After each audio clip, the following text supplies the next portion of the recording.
Hinalahad ng EDCOM 2 ang nakababahalang pagbagsak ng proficiency rate ng mga mag-aaral simula grade 3 hanggang grade 12, kung saan nakapagtala ito ng 0.47 na may pinakabababang antas ng proficiency rate.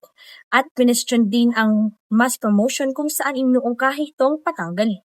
Datos na nakalap ng EDCOM 2, ang grade 12 ang may pinakamataas, 99.53% sa not proficient, low proficient at nearly proficient. Sumunod ang grade 10 kung saan 98.64%, not grade 6, 80.44% at sa 69.48% ang naitalang datos sa ELNA ng grade 2024. Naghahanap na rin ng agarang solusyon ng komisyon bago ilabas ang nasabing ulat.